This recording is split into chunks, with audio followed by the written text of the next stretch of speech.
তুমি কি এখন নাটক শুরু করেছো? তোমার কি সাহস একটু বেশি বেড়ে গেছে? আমি কি তোমার ইয়ার্কি করার পাত্রী? আমি কতক্ষণ দাঁড়িয়ে থাকবো?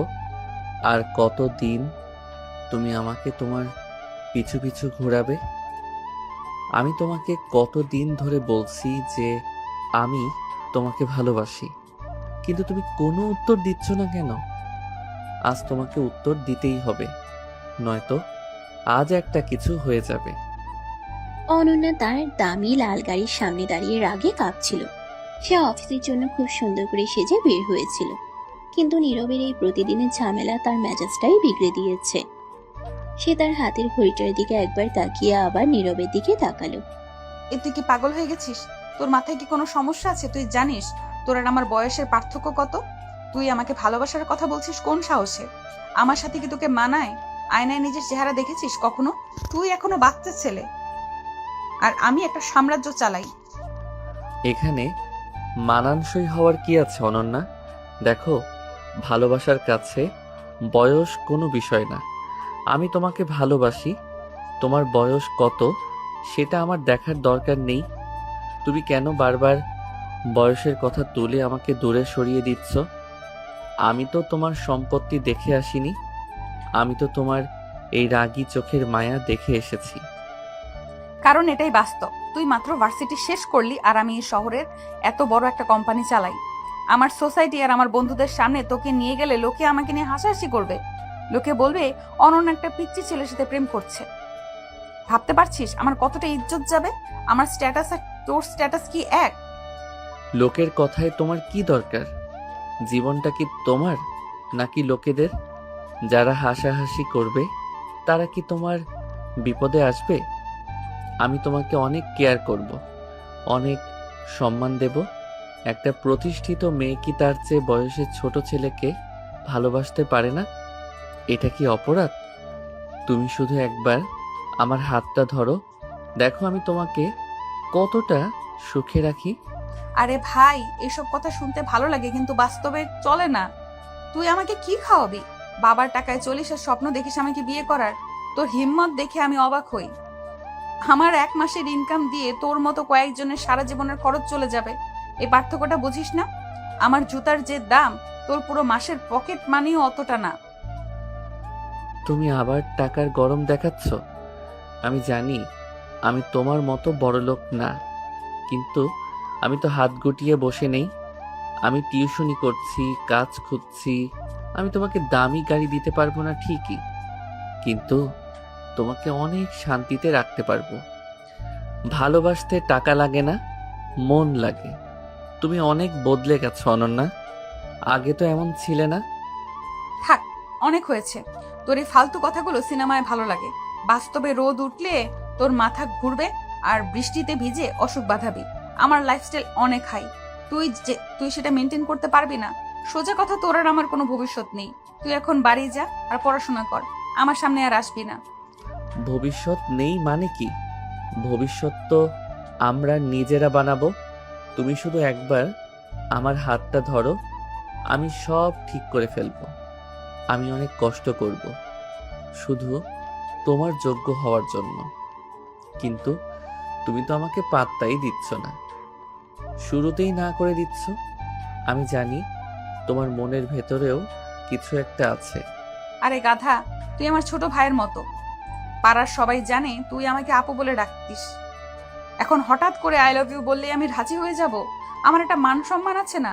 তুই কি চাস সবাই আমাকে নিয়ে বাজে কথা বলুক? তোর মা বাবা যদি শোনে, তবে কি তারা তোকে ছেড়ে দেবে? ছোটবেলায় আপু ডাকতাম কারণ তখন বুঝতাম না ভালোবাসা কি। এখন আমি তোমাকে পছন্দ করি। আর সম্মান কি শুধু বয়সে বড় কাউকে বিয়ে করলেই বাড়ে? আমি ছোট বলে কি আমার কোনো দাম নেই? তুমি আমাকে যেভাবে অপমান করছো, এটা কি ঠিক হচ্ছে? আমি কোনো স্বার্থ ছাড়াই তোমাকে ভালোবাসি। তুমি যতই আমাকে তাড়াও না কেন, আমি তোমার পিছু ছাড়ছি না। নীরব অনন্যার একদম কাছে চলে আসে। সে অনন্যার চোখের দিকে এমন ভাবে তাকায় যে অনন্যা এক মুহূর্তের জন্য কাঁপিয়ে ওঠে, কিন্তু পরক্ষণেই সে নিজেকে সামলে নেয় এবং ভীষণ বিরক্ত হয়ে এক পা পিছিয়ে যায়। তোর সাহস তো অনেক। তুই এখন আমার গায়ে হাত দিবি? তুই যদি এখন রাস্তা না ছাড়িস তবে আমি সিকিউরিটিকে ডাকবো। তারা তোকে ঘাট ধরে এখান থেকে বের করে দিবে। তুই কি চাস তোকে সবার সামনে একটা চর মানি? তোকে আমি চিনি, বড়লোক আর সিনিয়র আপু দেখে পটাতে আসছিস, যাতে সারা জীবন কাজ না করে বসে বসে আমার ঘাড়ে চেপে খেতে পারিস। তুমি আমাকে এই নিচু কথা বলতে পারলে অনন্যা? আমি তোমার জন্য কত রাত জেগেছি, কতদিন তোমার অফিসের সামনে রোদ বৃষ্টিতে দাঁড়িয়ে থেকেছি, সেটা কি তোমার চোখে পড়ে না? টাকার লোভ থাকলে আমি অন্য কোথাও দেখতাম। আমি শুধু তোমাকেই চেয়েছি, কিন্তু আজ তুমি আমার ভালোবাসাকে অপমান করলে। ঠিক আছে, আজ আমি চলে যাচ্ছি, কিন্তু মনে রেখো, তুমি যতই পালাই পালাই করো, তোমাকে আমি স্বীকার করিয়েই ছাড়বো যে তুমি আমাকে ভালোবাসো। যা যা, অনেক দেখেছি তোর মতো ছেলে। তোর জন্য আমি ডাকবো? হাসালি আমাকে। তোর মতো হাজারটা ছেলে আমার পেছনে ঘুরে, তুই গেলে আমার কোনো সমস্যা নেই, আপদ বিদায় হবে। রাস্তা ছাড় এখন, আমার ইম্পর্টেন্ট মিটিং আছে। আর শোনো, কাল থেকে যেন আমাকে আর আমার বাড়ির সামনে তোমাকে না দেখি। নীরব আর কোনো কথা না বলে রাগে ও দুঃখে ওখান থেকে হনহন করে চলে গেল।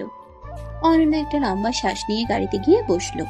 সে মনে মনে ভীষণ বিরক্ত হয়ে বিড়বিড় করতে লাগলো। এই ছেলে তো আমাকে পাগল করে ছাড়বে।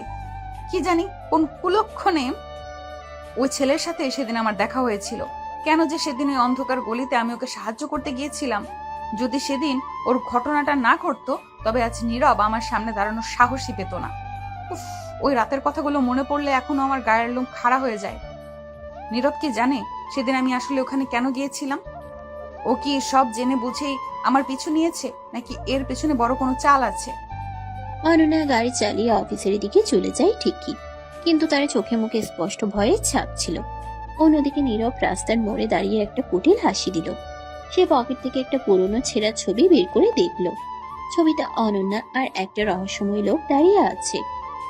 তুমি ভাবছো আমি কিছুই জানি না অনন্যা? তুমি আমাকে যত তাচ্ছিল্য করবে আমি তত তোমার কাছে আসব।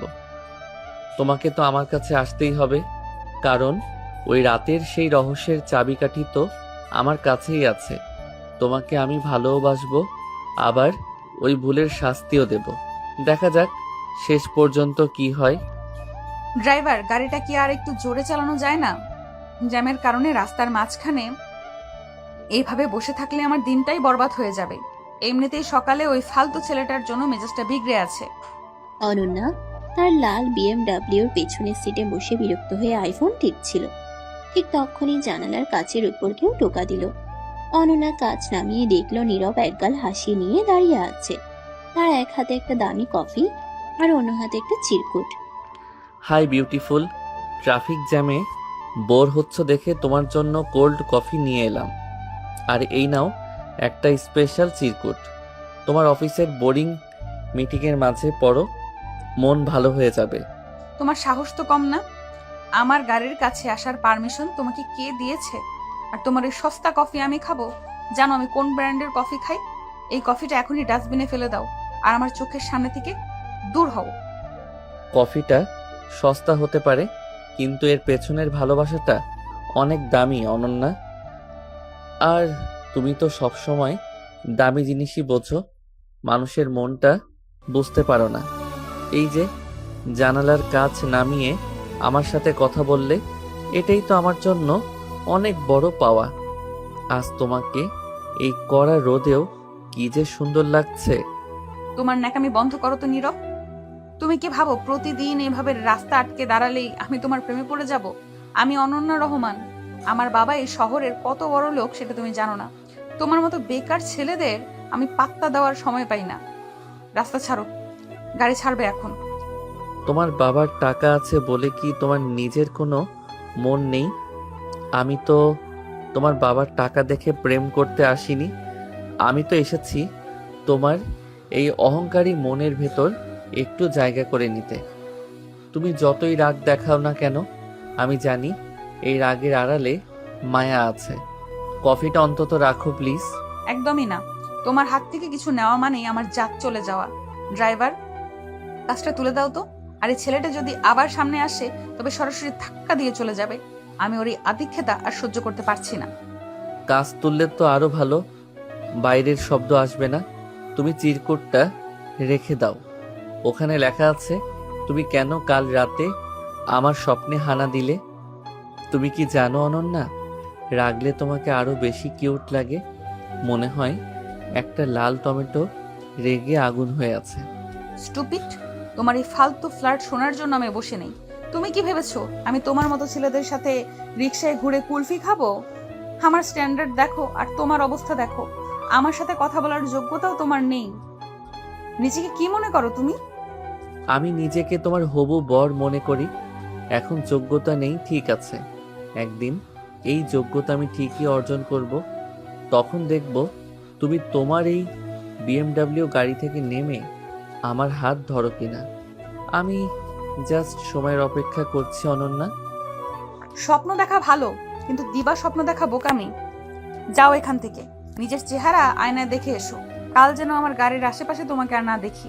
যদি আবার ডিস্টার্ব করো তবে বাবার বডিগার্ড দিয়ে তোমাকে এমন মার খাওয়াবো যে নড়াচড়া করতে পারবে না। তোমার হাতের মার খেতেও আমি রাজি আছি, অন্তত তোমার ছোঁয়া তো পাবো। ঠিক আছে, আজ যাচ্ছি, কিন্তু চিরকুটটা তোমার সিটের উপর রেখে গেলাম। বাসায় গিয়ে নির্জনে পড়ে দেখো। তোমার এই পাথরের মতো হৃদয় একদিন গলবে অনন্যা, আমি গড়িয়েই ছাড়বো। নীরব কথাগুলো বলে একটা হাসি দিয়ে ভিড়ের মাঝে মিশে গেল। অনন্যার আগে চিরকুটটা দলা পাকিয়ে ফেলে দিতে গিয়েও থামলো। সে এক অদ্ভুত অস্বস্তিতে পড়ে গেল। কেন জানি তার ভিতরে একটা চাপা কৌতূহল কাজ করতে শুরু করলো। কি এক পাগল ছেলে জুটলো কপালে। এত অপমানের পরেও কি করে কেউ এভাবে হাসতে পারে? উফ, আমার ক্যারিয়ার আর ইমেজের 12টা বাজিয়ে ছাড়বে এই ছেলেটা। আমাকে অন্য কিছু ভাবতে হবে। গাড়ি জ্যাম কাটিয়ে চলতে শুরু করলো। অনন্যা জানালা দিয়ে বাইরের দিকে তাকিয়ে ভাবছিল, এই নীরবকে থামাতে হলে তাকে আরো বেশি কঠোর হতে হবে। কিন্তু নীরবের সে আত্মবিশ্বাসী চাহনি অনন্যার মনে বারবার ধাক্কা দিচ্ছিল। কি শুরু করেছো নীরব? তুমি কি রাস্তার মাঝখানে এখন সিন ক্রিয়েট করবে? গাড়ি ছাড়ো বলছি, আমার লেট হচ্ছে। অনন্যা তার অফিসের সামনে গাড়ি থেকে নামা মাত্রই নীরব তার পথ আগলে দাঁড়ালো। নীরবের চোখে আজ অন্যরকম একটা জেদ। সে অনন্যার খুব কাছাকাছি গিয়ে দাঁড়ালো, এতটাই কাছে যে অনন্যা কিছুটা হকচকিয়ে দুপা পিছিয়ে গেল। অনেক তো হলো অনন্যা, আর কতদিন এই ইঁদুর বেড়াল খেলবে আমার সাথে? আমি তোমাকে বলেছি না যে আমি তোমাকে চাই? তুমি আমাকে এড়িয়ে যাওয়ার যত চেষ্টা করছো আমি তত বেশি তোমার কাছে আসব। এখন থেকে এটাই হবে। সাহস তো তোমার কম না। তুমি আমার পার্সোনাল স্পেসে ঢোকার চেষ্টা করছো। সরে দাঁড়াও নীরব, লিমিট ক্রস করো না। আমি চাইলে এই মুহূর্তে পুলিশ ডাকতে পারি। তোমার এই অ্যাগ্রেসিভ বিহেভিয়ারের জন্য তোমাকে জেলের ভাত খেতে হতে পারে। পুলিশের ভয় আমাকে দেখিও না। তুমি জানো আমি তোমাকে কতটা ভালোবাসি, আর ভালোবাসা আদায় করে নিতে আমি যে কোনো পর্যায়ে যেতে পারি। তুমি তোমার এই বড়লোক বাপের অহংকার নিয়ে বসে থাকো, কিন্তু মনে রেখো তোমার এই পাথরের মতো মনটা আমি ভেঙেই ছাড়ব। আমি তোমার ওই দামি পারফিউমের গন্ধ না, তোমার নিঃশ্বাসের শব্দ শুনতে চাই। কি বলছো এসব ফালতু কথা? তুমি কি পাগল হয়ে গেছো? তোমার আর আমার মধ্যে কোনোদিন কিছু হওয়া সম্ভব না। তোমার মতো নিচু মানসিকতার ছেলের সাথে আমি এক মুহূর্ত কথা বলতে চাই না। তুমি স্রেফ একজন অবসেসড সাইকো। সবাইকে বলো আর যাই বলো, আমি তোমার কাছাকাছি থাকবই। তুমি সকালে অফিসে যাওয়ার সময় কার জন্য অপেক্ষা করো আমি জানি। তুমি যখন আয়নার সামনে দাঁড়িয়ে সাজো তখন কি একবারও আমার কথা মনে পড়ে না? আমি তোমাকে জোর করব না অনন্যা, কিন্তু আমি তোমাকে বাধ্য করব আমাকে ভালোবাসতে। আমার জেদ তোমার অহংকারের চেয়ে অনেক বড়। নীরব অনন্যার হাতটা শক্ত করে চেপে ধরল। অনন্যা অবাক হয়ে গেল নীরবের এমন আচরণে। সে হাত ছাড়ানোর চেষ্টা করলো, কিন্তু নীরবের শক্তির কাছে সে পেরে উঠল না। নীরবের চোখে তখন এক অদ্ভুত আগুন। হাত ছাড়ো নীরব, লাগছে আমার তোমার এই অভদ্রতা। আমি আর এক সেকেন্ডও সহ্য করব না। সিকিউরিটি কোথায় তোমরা? দেখছো না এই ছেলেটা আমাকে হ্যারাস করছে? সিকিউরিটি ডেকে লাভ নেই, তারা আসার আগে আমি আমার কথা শেষ করব। তুমি আমাকে পাত্তা দাও না, কারণ আমি তোমার মতো বড় লোক নই, কিন্তু আমার সাহস তোমার কেনা বডিগার্ডদের চেয়েও বেশি। আজ আমি তোমাকে সরাসরি বলছি, তুমি যেখানেই যাও, যার সাথেই থাকো, আমার ছায়া তোমার পিছু ছাড়বে না। আমি তোমাকে আমার করেই ছাড়বো, সেটা ভালোবেসে হোক আর জেদ দিয়ে হোক। তুমি নিজেকে কি মনে করো? আমার জীবনটা কি তোমার হাতের খেলনা? আমি তোমাকে ঘৃণা করি নীরব, চরম ঘৃণা করি। তোমার এই সাহসিকতা আসলে তোমার মূর্খতা ছাড়া আর কিচ্ছু না। তুমি আমার ইমেজের ক্ষতি করেছো, এটা কি বুঝতে পারছো? তোমার ইমেজের চেয়ে আমার ভালোবাসা অনেক বড়। তুমি যতবার ঘৃণা করবে, আমি ততবার তোমার আরো কাছে আসব। তুমি যখন রাতে ঘুমানোর চেষ্টা করবে, তখন তোমার কানে শুধু আমার এই কথাগুলোই বাজবে। আমি তোমাকে শান্তিতে থাকতে দেব না যতক্ষণ না তুমি আমার হবে। এটাই নীরবের চ্যালেঞ্জ। তুমি একটা জঙ্গলি, একদম আনকালচার্ড একটা ছেলে। তোমার মতো ছেলের সাথে কথা বলাই আমার ভুল হয়েছে। তোমার এই জেদ তোমাকে কোনো দিন আমার কাছে আনতে পারবে না, বরং আমাকে আরো দূরে সরিয়ে দেবে। হাতটা ছাড়ো এখন। হাত তো আমি ছেড়েই দেব, কিন্তু আমার নামটা তোমার মনে সারা জীবনের জন্য গেঁথে দিয়ে যাচ্ছি। আজ থেকে তুমি যেখানেই যাবে, ভাববে নীরব আশেপাশে কোথাও আছে। আমি তোমাকে চোখে চোখে রাখবো। তোমার ওই বড়লোক অ্যাটিচিউড আমি খুব জলদি ধুলোয় মিশিয়ে দেব। এখন যাও, অফিসে গিয়ে কাজ করো। দেখি কতক্ষণ আমাকে ভুলে থাকতে পারো। নীরব ছটকা দিয়ে অনন্যার হাত ছেড়ে দিল এবং পকেটে হাত দিয়ে বীর দর্পে ওখান থেকে হেঁটে চলে গেল। অনন্যার রাগে আর অপমানে স্তব্ধ হয়ে দাঁড়িয়ে রইল। তার হাতটা লাল হয়ে গেছে নীরবের শক্ত গ্রিপে। সে বুঝতে পারছে এই নীরব আগে সেই নরম স্বভাবের ছেলেটা নেই। সে এখন অনেক বেশি অ্যাগ্রেসিভ হয়ে উঠেছে। এই ছেলেটা তো আমাকে সত্যিই পাগল করে দিবে। এত বড় সাহস ওর, আমাকে ভয় দেখায়, আমাকে চ্যালেঞ্জ করে। আমি দেখবো ও কত দূর যেতে পারে। আমি অনন্যা রহমান, আমি ওকে ওর অওকাত বুঝিয়ে ছাড়বো। অনন্যা গটগট করে অফিসের ভেতরে ঢুকে গেল ঠিকই, কিন্তু তার বুকের ভেতর এক অজানা কম্পন শুরু হলো। নীরবের সেই তীক্ষ্ণ চাহনি আর গলার স্বর যেন তার কানের কাছে বারবার প্রতিধ্বনিত হচ্ছিল। সে কিছুতেই কাজে মন দিতে পারছিল না। এক গ্লাস পানি দাও তো। উফ, মাথাটা ছিঁড়ে যাচ্ছে। এই ছেলেটা কি মানুষ নাকি জানোয়ার?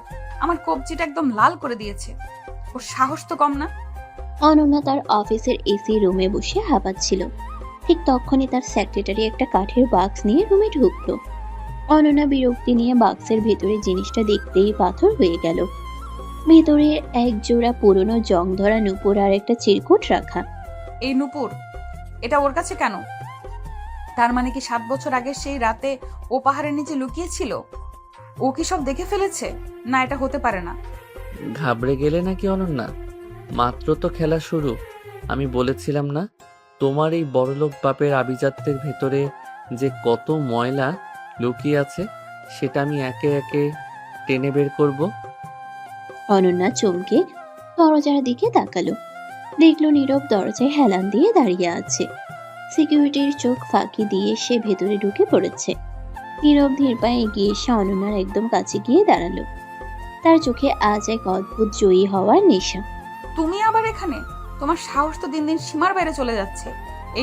এই নূপুর তুমি কোথায় পেলে? আর কেন আমাকে এইসব পাঠিয়ে ভয় দেখাচ্ছ? কি চাও তুমি আমার কাছে? নূপুর কোথায় পেলাম সেটা বড় কথা নয় অনন্যা। বড় কথা হলো ওই রাতে তুমি ওই পাহাড়ে কি করছিলে? কেন তুমি মাঝরাতে অতগুলো টাকা নিয়ে ওভাবে ছটফট করছিলে? কার সাথে দেখা করতে গিয়েছিলে তুমি? আমি তো সেই রাতের প্রতিটি সেকেন্ডের সাক্ষী। তুমি এসব কি আবল তাবল বকছো? আমি কোনো পাহাড়ে যাইনি। তুমি আমাকে ব্ল্যাকমেইল করার চেষ্টা করছো। আমি এক্ষুনি পুলিশে ফোন দিচ্ছি। তোমাকে আমি জেলের ভাত খাওয়াবো।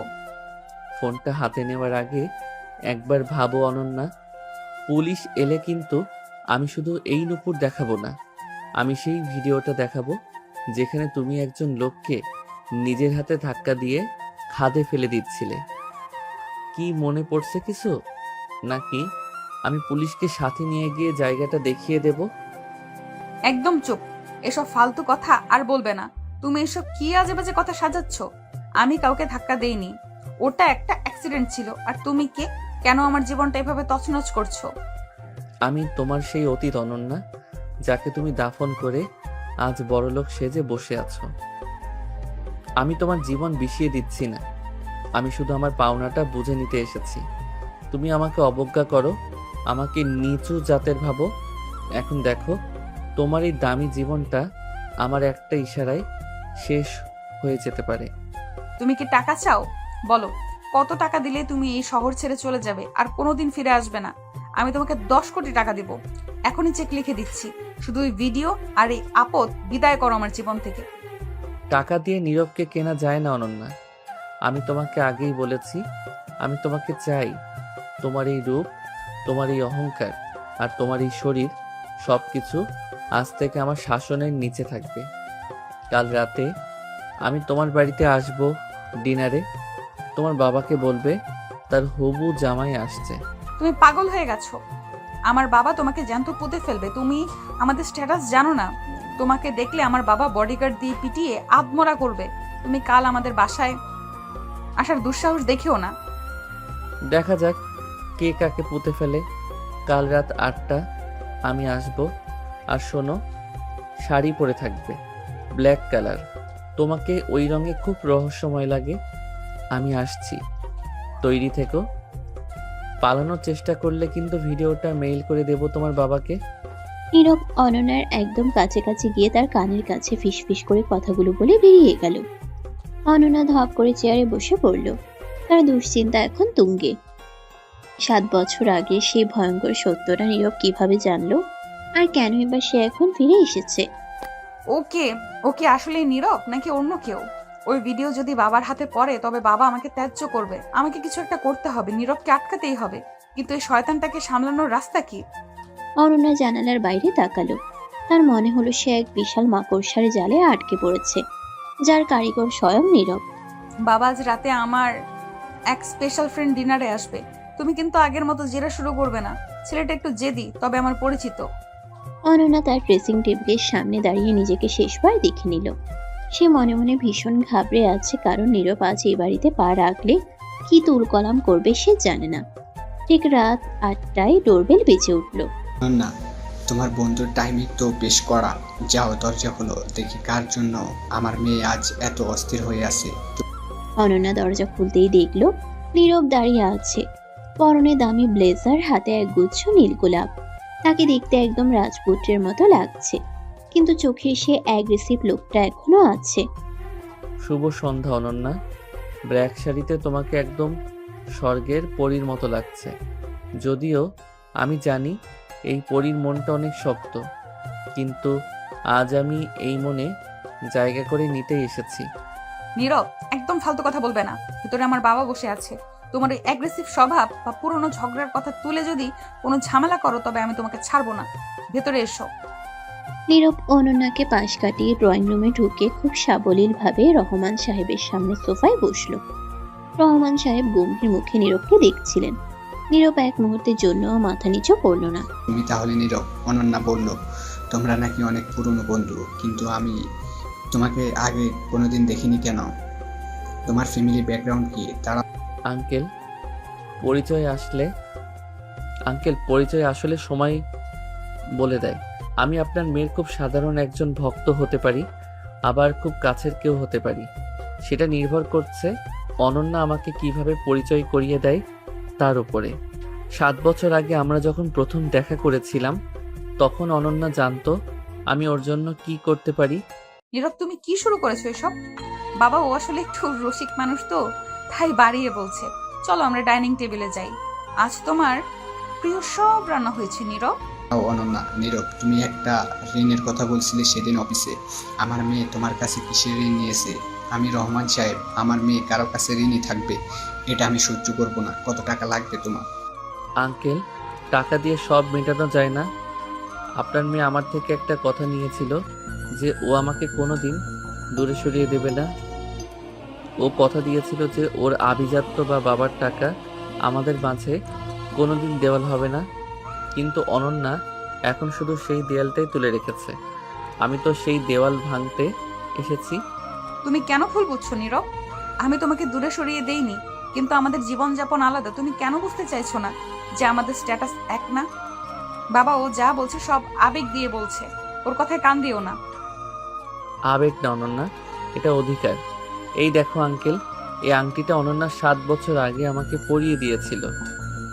বলেছিল এটা আমাদের বন্ধুত্বের নয়, বরং এক না বলা ভালোবাসার সাক্ষী। আজ কেন ও এটা দেখেও না চেনার ভান করছে? কি অনন্যা, আংটিটা কি আজ আবার পরিয়ে দেব?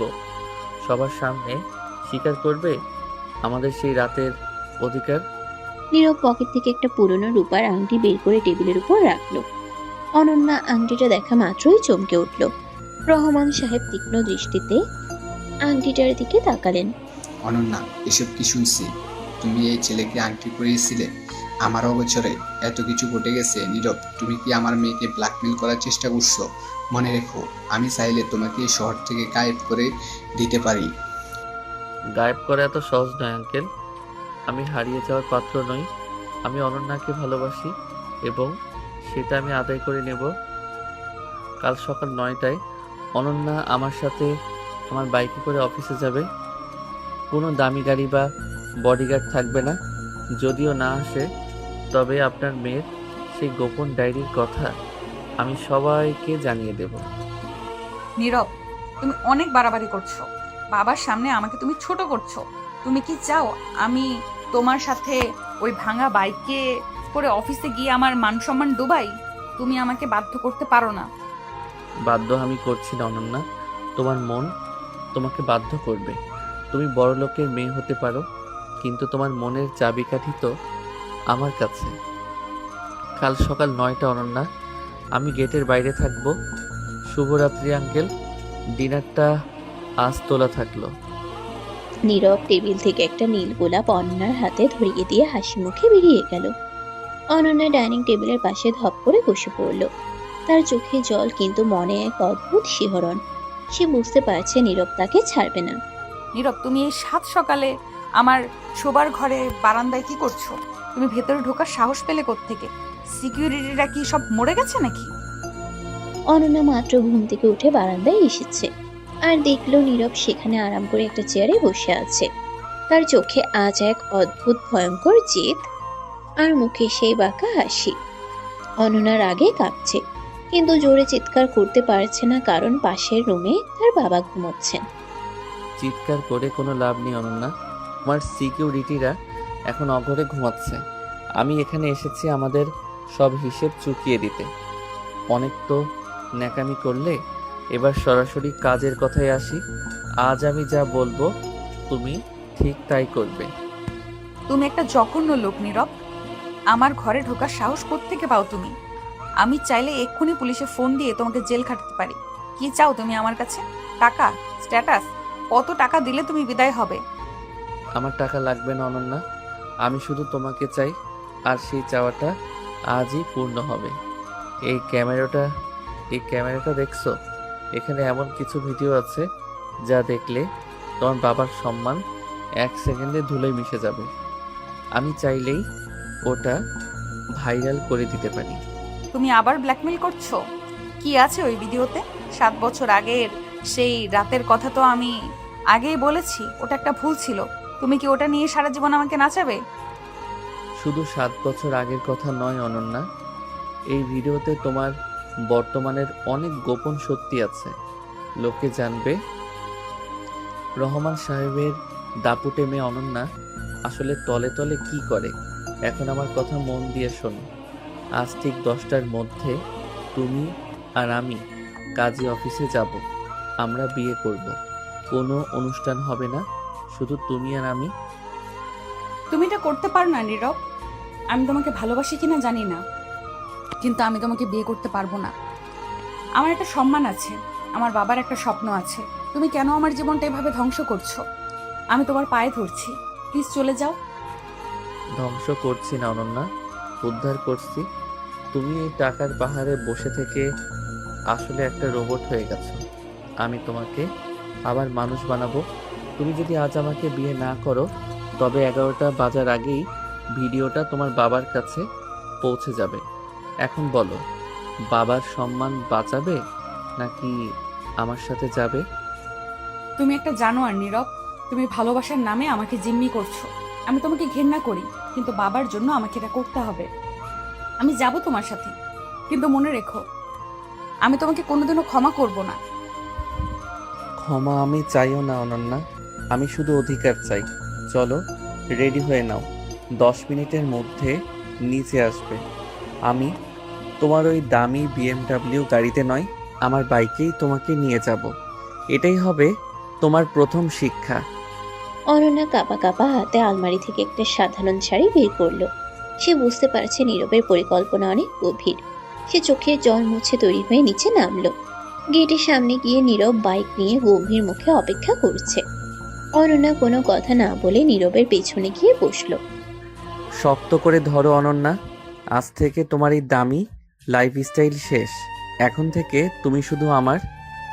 তোমার বাবার রাজত্ব আজ থেকে আমার ইশারায় চলবে। নীরব বাইক স্টার্ট দিয়ে ঝড়ের গতিতে কাজী অফিসের দিকে রওনা হলো। অনন্যা নীরবের পিঠ শক্ত করে ধরে আছে। তার মনে এক অদ্ভুত ভয় আর ঘৃণা কাজ করছে। কাজী অফিসে পৌঁছে নীরব খুব অ্যাগ্রেসিভ ভাবে কাজীকে ডাকলো এবং অনন্যাকে বাধ্য করলো কাবিননামায় সই করতে। আমি সই করছি ঠিকই, কিন্তু তুমি জেনে রেখো নীরব, তুমি আমার শরীরটা পাচ্ছ, কিন্তু মনটা কোনোদিন পাবে না।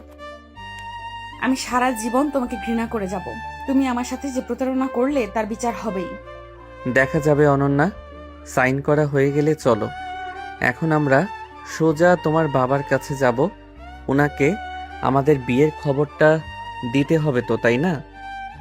ওনার হবু জামাই তো এখন ওনার ঘরের ছেলে হয়ে গেছে।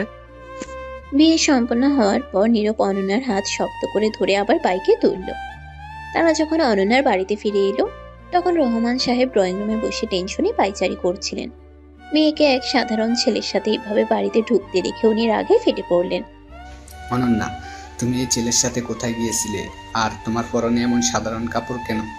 নীরব, তুমি আমার মেয়েকে কিডন্যাপ করার চেষ্টা করছো। আমি এখনই পুলিশ ডাকছি, আমার বাড়ি থেকে বের হও। পুলিশ ডেকে লাভ নেই আঙ্কেল, আপনার মেয়ে এখন আমার বিবাহিত স্ত্রী। এই দেখুন বিয়ের কাবিননামা। অনন্যা নিজেই আমাকে বিয়ে করতে চেয়েছে। কি অনন্যা, কথা বলো, তোমার বাবাকে বলো যে তুমি এখন অনন্যা রহমান নও, তুমি এখন অনন্যা নীরব। বাবা, আমি নীরবকে বিয়ে করেছি, এছাড়া আমার আর কোনো উপায় ছিল না। ও যা বলছে সব সত্যি। তুমি আমাকে মাফ করে দিও বাবা, আমি তোমার সম্মান বাঁচাতে চেয়েছি। কি বললে তুমি? এই ছেলের সাথে বিয়ে করলে আমার অনুমতি ছাড়া আমার সব সম্মান তুমি শেষ করে দিলে অনন্যা। আমি তোমাকে ত্যায্য করব। এখনই এই বাড়ি থেকে বেরিয়ে যাও তোমরা। দাঁড়াও আঙ্কেল, বের করার মালিক আপনি নন। আজ থেকে এই বাড়ির অর্ধেক অংশ আমার। অনন্যা আমাকে ভালোবেসে তার সব সম্পত্তি আমার নামে লিখে দিয়েছে। আপনি এখন চাইলে আমাদের সাথে থাকতে পারেন, নয়তো অন্য কোথাও যেতে পারেন। অনন্যার বিস্ময়ে নীরবের দিকে তাকালো। সে তো কোনো সম্পত্তিতে সাইন করেনি, তবে কি নীরব নকল সই করেছে? অনন্যা বুঝতে পারলো সে এক ভয়ঙ্কর প্রতারকের জালে ফেসে গেছে। নীরব অনন্যাকে পাজা কোলা করে তুলে নিয়ে সিঁড়ি দিয়ে উপরে উঠতে শুরু করলো। তুমি এসব কি করছো নীরব? নামাও আমাকে। তুমি আমার বাবার সাথে এমন করতে পারো না। তুমি বড় বড় জালিয়াতি করছো। আমাকে নিচে নামাও বলছি। আজ থেকে আমি তোমার রাজা অনন্যা। তোমার এই বড়লোক অ্যাটিটিউড আমি এক রাতেই শেষ করে দেব। এখন শুধু আমাদের রাত শুরু হবে। তোমাকে তোমার বাসর ঘরে নিয়ে যাই, সেখানে আরো অনেক রহস্য তোমার জন্য অপেক্ষা করছে। নীরব অনন্যাকে নিয়ে ঘরের ভিতরে ঢুকে লাথি দিয়ে দরজা বন্ধ করে দিল। অনন্যা দরজার সাথে লেপ্টে দাঁড়িয়ে ভয়ে কাঁপছে, আর নীরব ধীরে ধীরে তার দিকে এগিয়ে আসছে। নীরবের চোখে এখন এক কুটিল বিজয়ের নেশা। অনন্যা কি পারবে এই অ্যাগ্রেসিভ প্রেমিকের হাত থেকে নিজেকে বাঁচাতে? দরজা খোলো নীরব, বলছি দরজা খোলো। তুমি আমার সাথে এভাবে অভদ্রতা করতে পারো না। তুমি কি ভেবেছো আমাকে একটা ঘরে আটকে রেখে তুমি যা খুশি তাই করবে? আমার বাবা তোমাকে পুলিশে দেবে। নীরব অনন্যাকে পাজা কোলা করে ঘরের ভিতরে নিয়ে এসে সজোরে দরজা আটকে দিল। সে অনন্যার কোনো কথাই কানে তুলছে না। তার চোখে আজ এক অদ্ভুত নেশা আর জেদ। অনন্যা ছটফট করছে, কিন্তু নীরবের শক্তিশালী হাতের বাঁধন থেকে সে মুক্তি পাচ্ছে না। নীরব অনন্যাকে বিছানায় একরকম ছুঁড়ে ফেলে দিয়ে সামনে গিয়ে দাঁড়ালো। চিৎকার করে শক্তি নষ্ট করো না অনন্যা। এই ঘর এখন আমার রাজ্য, আর তোমার ওই পুলিশ বাবা এখন নিজেই নিজের মান সম্মান বাঁচাতে ব্যস্ত। আমি তোমাকে বিয়ে করেছি কোনো দয়া করতে নয়, আমি তোমাকে বিয়ে করেছি তোমাকে এটা বোঝাতে যে নীরব যা চায় তা সে ছিনিয়ে নিতে জানে। তুমি একটা পশুর চেয়েও অধম। ভালোবাসার নাটক করে তুমি আমাকে ব্ল্যাকমেল করলে, আমার বাবার সম্পত্তি হাতানোর চেষ্টা করলে। তোমার মনে হয় আমি তোমাকে স্বামী হিসেবে মেনে নেব? কোনোদিন না। আমি তোমাকে ঘৃণা করি নীরব, ঘৃণা করি। ঘৃণাই করো, ভালোবাসা দেওয়ার যোগ্যতা কি তোমার আছে? তুমি তো অহংকারের চাদরে মুখ ঢেকে রাখা একটা পুতুল। আজ রাতে তোমার ওই আভিজাত্যের চাদরটা আমি ছিঁড়ে ফেলবো। তুমি বলেছিলে না আমি তোমার শরীরের কাছে আসতে পারবো কিন্তু মন পাবো না? এখন দেখো তোমার শরীরের প্রতিটি ভাঁজ আজ আমার ইশারায় কথা বলবে। নীরব ধীরে ধীরে তার গায়ের ব্লেজারটা খুলে মেঝেতে ছুঁড়ে মারল। অনন্যা ভয়ে বিছানার এক কোণে গুটিয়ে গেল। তার বুক ধকধক করছে। সে এর আগে নীরবকে এই রূপে কোনোদিন দেখেনি। নীরব অনন্যার খুব কাছাকাছি গিয়ে তার চুলগুলো মুঠোর মধ্যে ধরল। আহ, লাগছে আমার। ছাড়ো আমাকে। তুমি কি চাও বলো তো? আমি তো সাইন করে দিয়েছি সব কাগজে। এখন আমাকে ছেড়ে দাও। আমি তোমার সাথে এই নরকে থাকতে পারবো না। নরক? এটা তো কেবল শুরু অনন্যা। তুমি আমার ভাইকেও তো এইভাবেই নরকে পাঠিয়েছিলে, তাই না? 7 বছর আগের সেই রাতে যখন পাহাড়ের ওপর থেকে তুমি ওকে ধাক্কা দিয়েছিলে, তখন ও কতবার তোমার পা ধরেছিল মনে আছে? তুমি তো টাকার গরমে অন্ধ ছিলে। আজ সেই ভাইয়ের রক্ত আমার শরীরে কথা বলছে। তোমার ভাই? তার মানে ওই লোকটা তোমার ভাই ছিল? আমি জানতাম না নীরব, বিশ্বাস করো আমি জানতাম না ও তোমার ভাই। ও আমাকে হ্যারাস করছিল, তাই আমি নিজেকে বাঁচাতে গিয়ে ওকে ধাক্কা দিয়েছিলাম। ওটা খুনের উদ্দেশ্যে ছিল না। নিজেকে বাঁচাতে গিয়ে নাকি নিজের আভিজাত্য বাঁচাতে গিয়ে? ও তোমাকে ভালোবেসেছিল, এটাই কি ওর অপরাধ ছিল? আজ দেখো সেই ভাইয়ের বদলা নিতে আমি তোমার জীবনটা নিয়ে ছিনিমিনি খেলছি। তোমাকে বিয়ে করা ছিল আমার প্ল্যান। এখন এই সারা রাত আমি তোমাকে বোঝাবো যে একজনের বুক ছিঁড়ে রক্ত বের করলে কেমন লাগে। তুমি আমাকে মেরে ফেলতে চাও? মারো আমাকে, কিন্তু প্লিজ আমার বাবার ক্ষতি করো না। ওনার কোনো দোষ নেই। আমি যা করেছি তার শাস্তি আমাকে দাও, কিন্তু আমাকে এভাবে ছোট করো না নীরব। তোমাকে মারলে তো সব শেষ হয়ে গেল। আমি তোমাকে মারবো না, আমি তোমাকে তিলে তিলে পোড়াবো। আজ থেকে তুমি এই বড়লোক বাবার মেয়ে নও। তুমি আজ থেকে আমার ঘরের দাসী।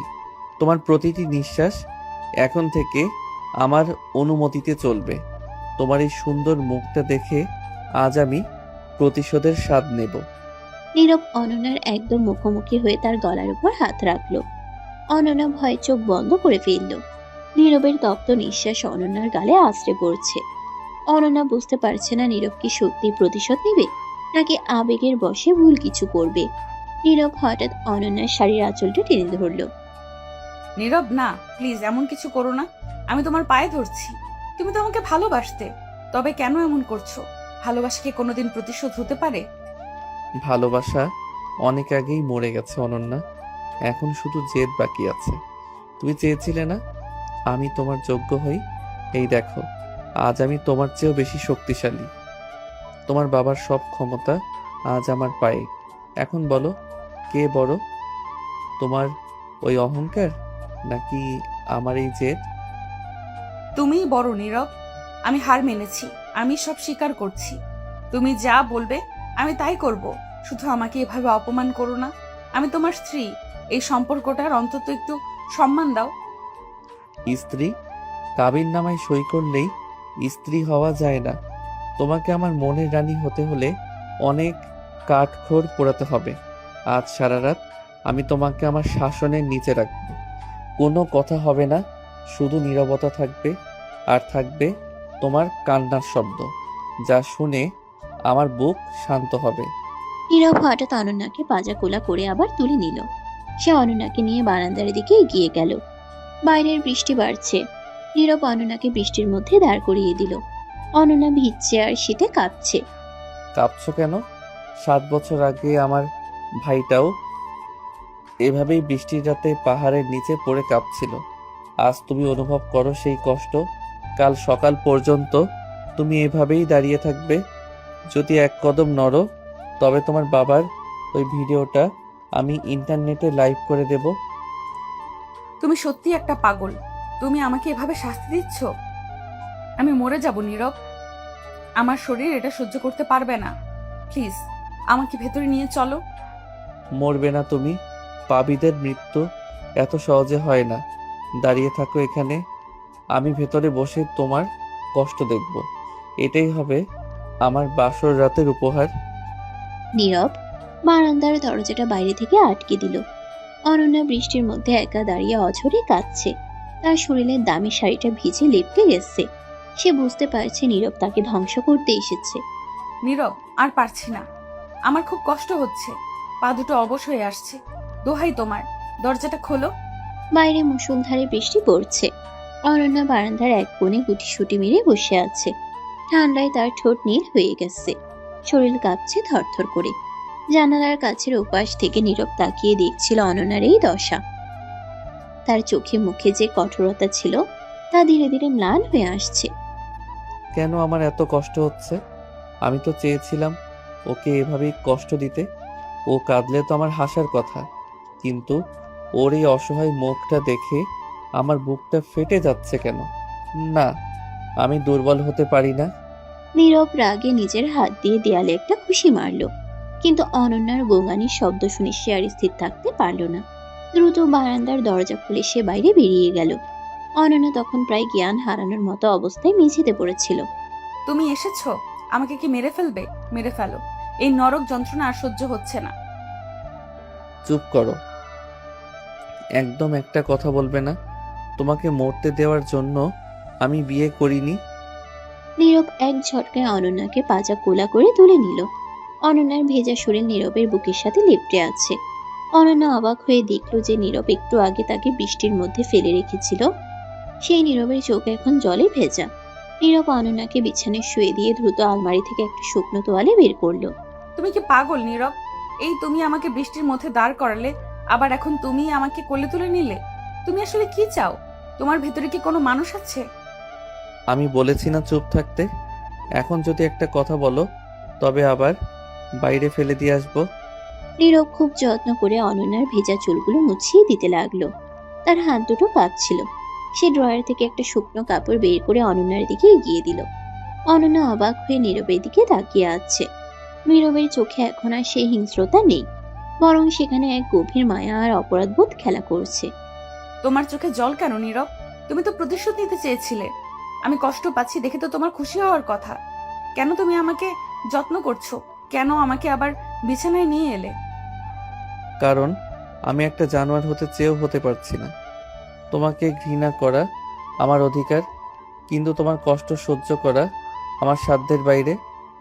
নিজেকে অনেক শক্ত করতে চেয়েছিলাম অনন্যা, কিন্তু তোমার এক ফোঁটা চোখের জল আমার 7 বছরের জেদকে 1 সেকেন্ডে ধুলোয় মিশিয়ে দিচ্ছে।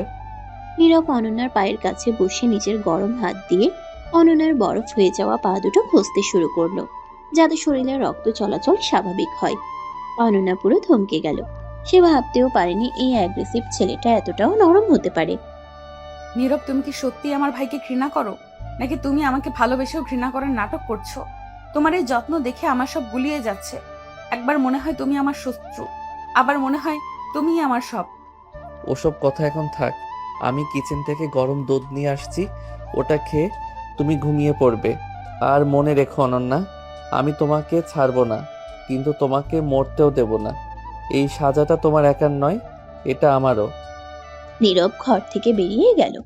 অনন্যা বিছানায় শুয়ে সিলিং এর দিকে তাকিয়ে রইল। সে বুঝতে পারছে না নীরবের আসল রূপ কোনটা। যে ছেলেটা কিছুক্ষণ আগে পশুর মতো আচরণ করছিল, সেই এখন মায়ের মতো যত্ন করছে।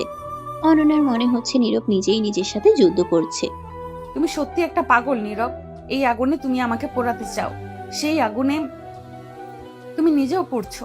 আমি জানি না কাল সকালে আমাদের এই সম্পর্কের মোড় কোন দিকে যাবে, কিন্তু আজকের এই যত্ন আমি সারা জীবন মনে রাখবো।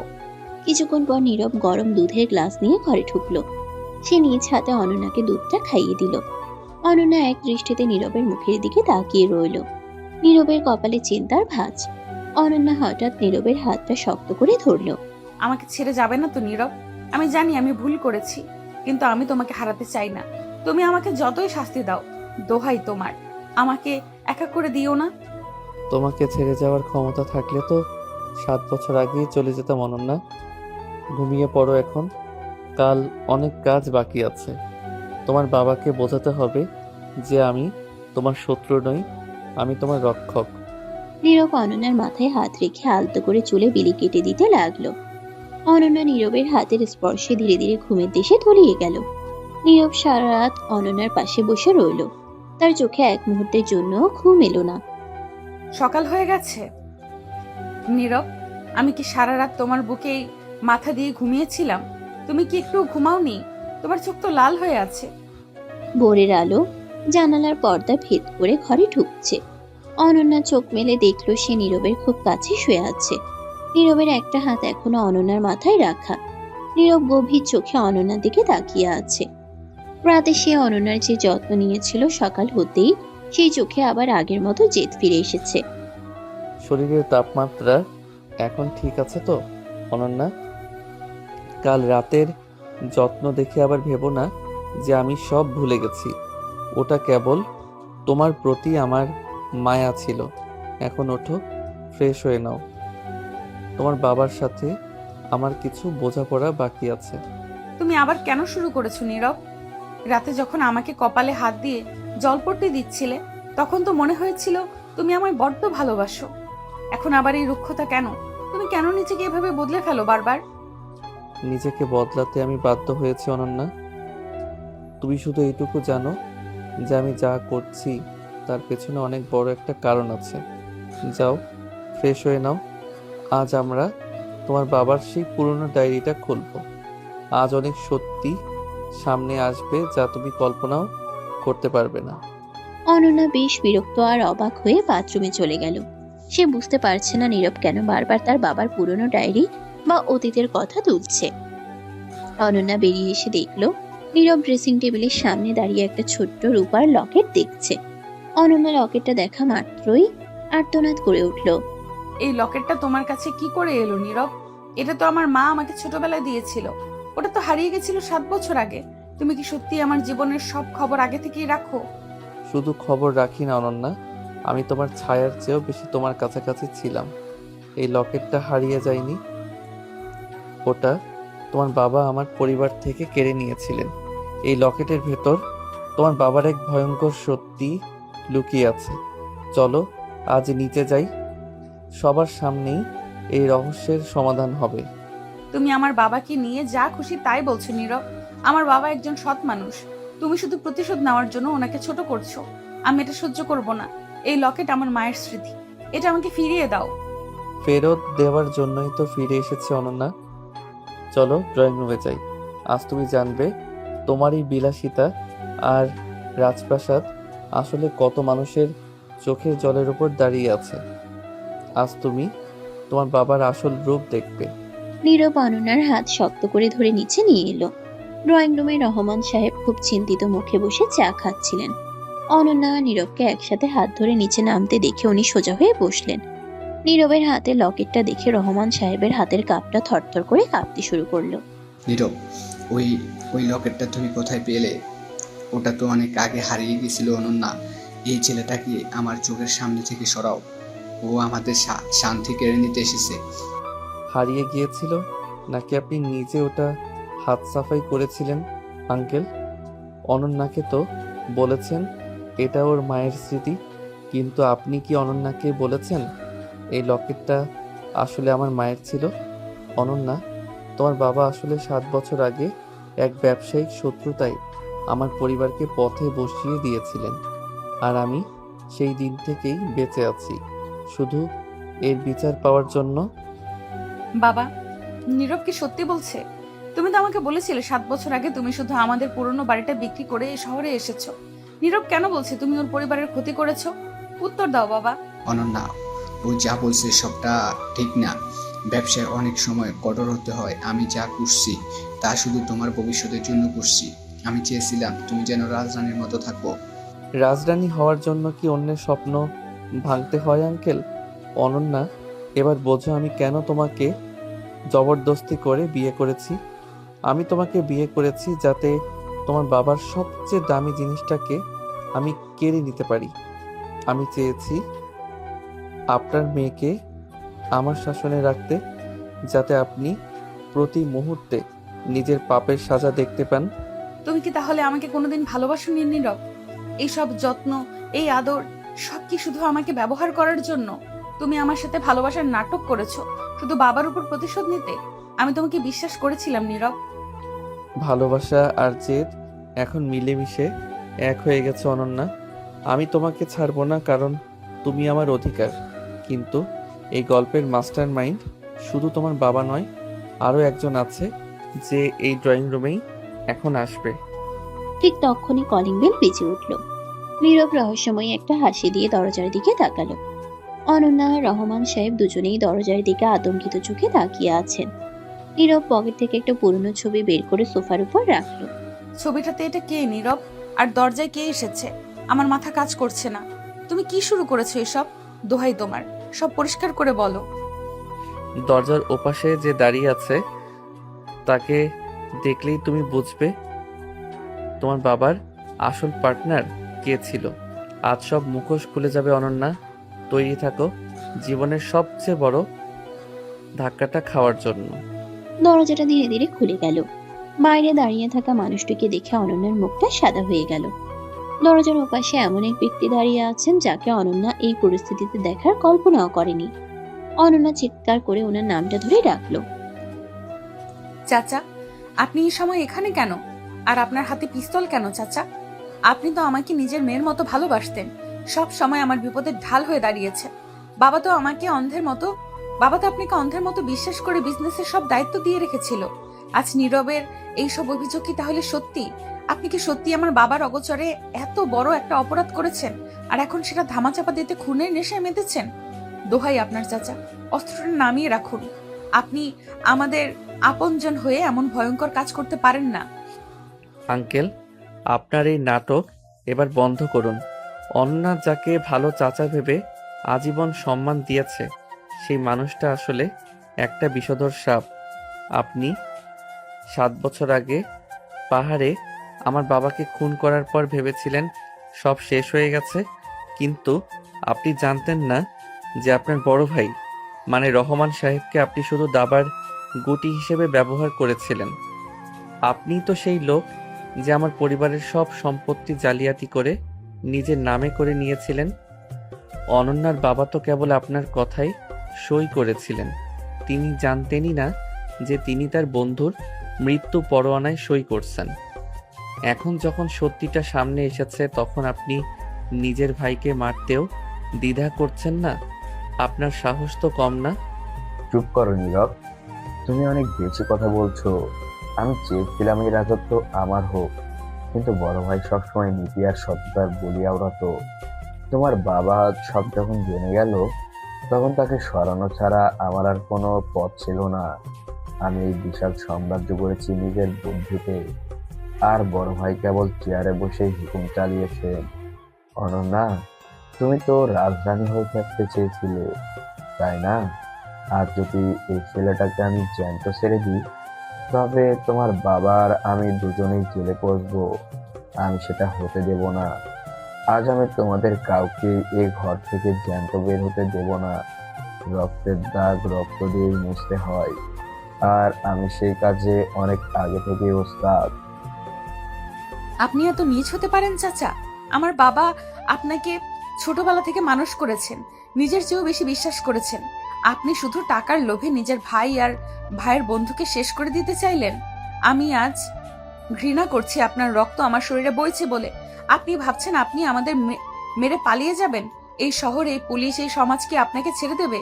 নীরব যা বলছে তা যদি সত্যি হয়, তবে আমি আপনার বিরুদ্ধে প্রথম সাক্ষী দেব। আপনি যদি আমার বাবাকে ধোঁকা দিয়ে থাকেন, তবে আপনার মতো খুনিকে আমি চাচা বলে পরিচয় দিতে চাই না। নামানুই পিস্তল, নইলে আমি নিজেই আপনার সামনে গিয়ে দাঁড়াবো। অনন্যা, ওর সামনে গিয়ে কোনো লাভ নেই। যার মনে দয়া মায়া নেই সে নিজের স্বার্থে সব করতে পারে। আসিফ সাহেব, আপনি কি ভেবেছেন আপনার এই পিস্তলের ভয়ে আমি পালিয়ে যাব? 7 বছর আগে আমি মরে গিয়েও ফিরে এসেছি শুধু আজকের এই দিনটার জন্য। আপনার প্রতিটি কুকীর্তির প্রমাণ আমার কাছে আছে। আপনি যে জালিয়াতি করে অনন্যার নামে থাকা শেয়ারগুলো নিজের নামে করার চেষ্টা করছিলেন তার সব ফাইল এখন পুলিশের হাতে। আমি আসার আগেই সব বন্দোবস্ত করে এসেছি। আপনি আজ একা নন, আপনার চারপাশ এখন ঘেরাও হয়ে গেছে। আপনার সময় শেষ আঙ্কেল। এবার হারের স্বাদ নেওয়ার জন্য তৈরি হন। হারের স্বাদ আমি নেব না নীরব, হারের স্বাদ তোমরা নেবে। আমি যদি শেষ হয়ে যাই তবে তোমাদের কাউকে সুখে থাকতে দেব না। বড় ভাই, আপনি কি এখনো চুপ করে থাকবেন? আপনার মেয়ে একটা রাস্তার ছেলের সাথে মিলে আপনার ভাইকে জেলে পাঠাতে চাইছে, আর আপনি পুতুলের মতো দাঁড়িয়ে দেখছেন। আপনি আদেশ দিন আপনার বডিগার্ডদের এই ছেলেটাকে যেন এখনই টুকরা টুকরা করে ফেলা হয়। অনন্যা, তুমি এখনো ছোট আছো, দুনিয়া বোঝো না। এই ছেলেটা তোমাকে ভালোবাসে না, ও শুধু আমাদের ধ্বংস করতে এসেছে। ও তোমার বাবার শত্রু, ও আমাদের সবার শত্রু। থামো আসিফ, অনেক হয়েছে। আমি আজ এতদিন পর বুঝতে পারছি আমার আসল শত্রুকে। আমি নিজের ভাইকে বিশ্বাস করে নিজের বন্ধুকে হারিয়েছি। আজ আমার মেয়েকেও হারাতে বসেছিলাম। আমি কাপুরুষ ছিলাম বলে তুমি এত দূর বাড়ার সাহস পেয়েছো। কিন্তু আজ আমি আমার মেয়ে আর নীরবের পাশে দাঁড়াবো।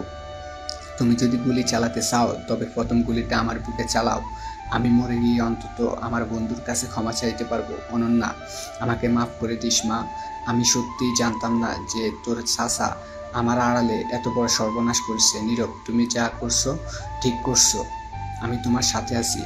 বাবা, তুমি কেন নিজেকে দোষ দিচ্ছ? তুমি তো পরিস্থিতির শিকার ছিলে। এই আসিফ চাচাই তোমাকে সব ভুল বুঝিয়েছিল। নীরব, তুমি কি দেখলে আমার বাবা আসলে নির্দোষ? ওনার মনে কোনো কালো দাগ নেই। ওনাকে তুমি আর ভুল বুঝো না। এখন এই শয়তানটাকে পুলিশের হাতে তুলে দাও। আমি আর এক মুহূর্ত এই দম বন্ধ করা পরিবেশে থাকতে পারছি না। নীরব, তুমি বলেছিলে না তুমি আমাকে রক্ষা করবে, তবে করো আজ আমাদের রক্ষা। এই খুনি চাচার হাত থেকে আমাদের বাঁচাও। আমি তোমার উপর বিশ্বাস রাখছি নীরব, তুমি আমি নিরাশ করো না।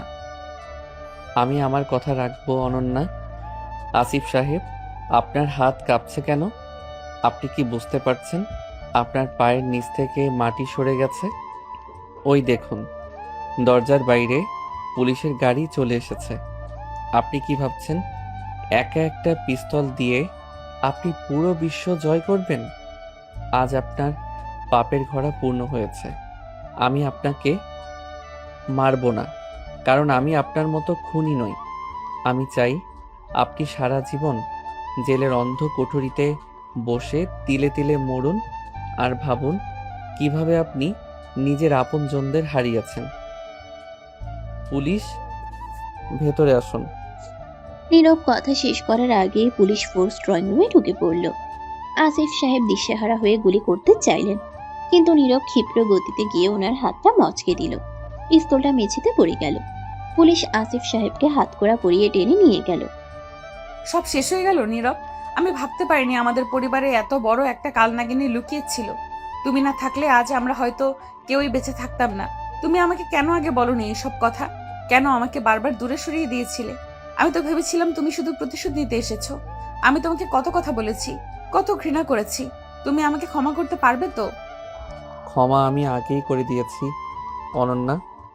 আমি তোমাকে দূরে সরিয়েছিলাম কারণ আমি চাইনি এই বিপদে তুমি জড়িয়ে পড়ো। কিন্তু তুমি তো নাছোড়বান্দা, আমার পিছু ছাড়লে না। এখন দেখো সব পরিষ্কার হয়ে গেছে। তোমার বাবা এখন কলঙ্ক মুক্ত, আর আমার বাবার হত্যার বিচারও শুরু হলো। আমি তোমাকে ভালোবাসি অনন্যা, আর সেই ভালোবাসার টানেই আমি বারবার তোমার কাছে ফিরে এসেছি। আমাদের এই বিয়ের চুক্তিটা হয়তো জেদ দিয়ে শুরু হয়েছিল, কিন্তু এখন এটা আমাদের জীবনের সবচেয়ে বড় সত্যি। আমি আর কোনো চুক্তি বা জেদ বুঝতে চাই না নীরব।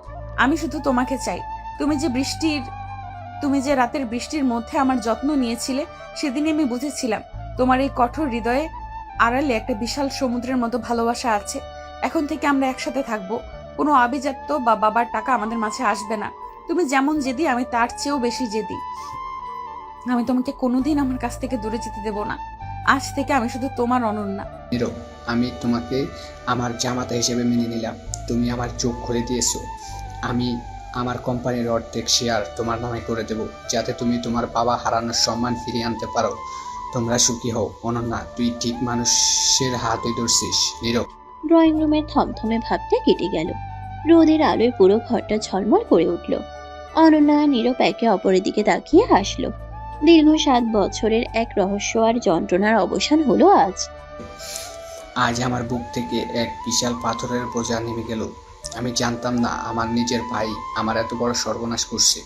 আমি তো ভেবেছিলাম তোমার বাবা আমাকে ঘৃণা করে চলে গেছেন, কিন্তু আজ বুঝলাম তাকে দুনিয়া থেকে সরিয়ে দেওয়া হয়েছিল। আমি আমার অপরাধের প্রায়শ্চিত্ত করতে চাই। আমার এই বিশাল ব্যবসা, এই বাড়ি, এই সম্পত্তি, সবকিছুর আসল মালিক তুমি আর তোমার মা। আমি সব তোমার নামে লিখে দিতে চাই। তুমি কি আমাকে মাফ করতে পারবে নীরব? আমি একজন বাবা হিসাবে তোমার কাছে হাত জোড় করছি। আমার মেয়েটাকে তুমি সুখী রেখো, কারণ ও তোমাকে ছাড়া বাঁচবে না। আঙ্কেল, আপনি বারবার মাফ চেয়ে আমাকে ছোট করবেন না। আপনি পরিস্থিতির শিকার ছিলেন। আসল অপরাধী তো ছিল আসিফ সাহেব। আমি সম্পত্তি বা টাকার জন্য ফিরে আসিনি। আমি এসেছিলাম শুধু আমার বাবার নামের কলঙ্ক মুছতে আর আপনাকে সত্যিটা জানাতে।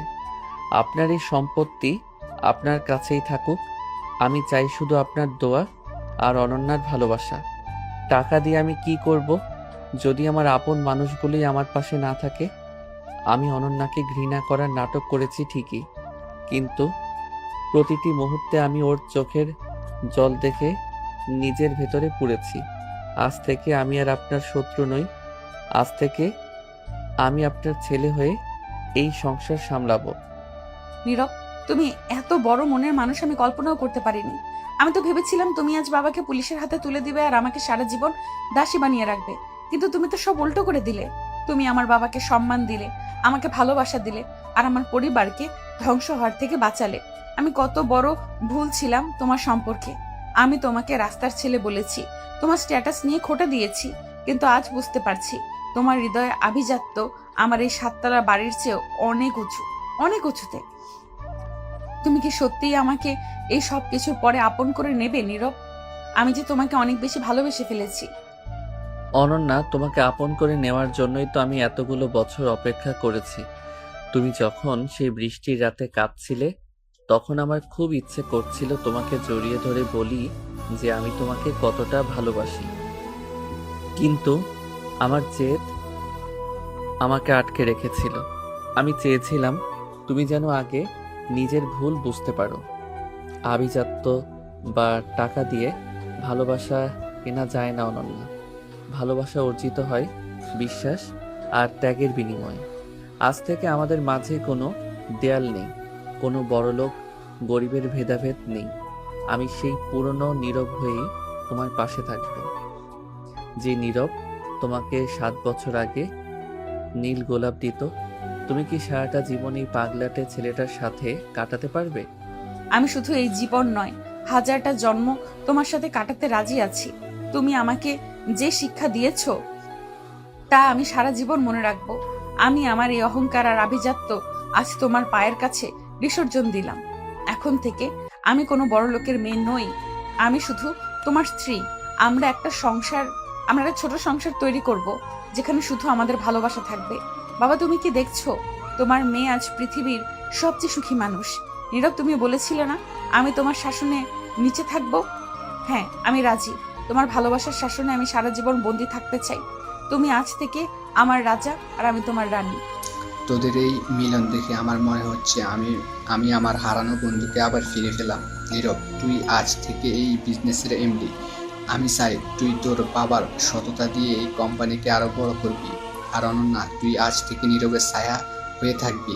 তোরা দুজনে মিলে আমাদের এই কলঙ্কিত অতীতকে মুছে একটা সুন্দর ভবিষ্যৎ করবি।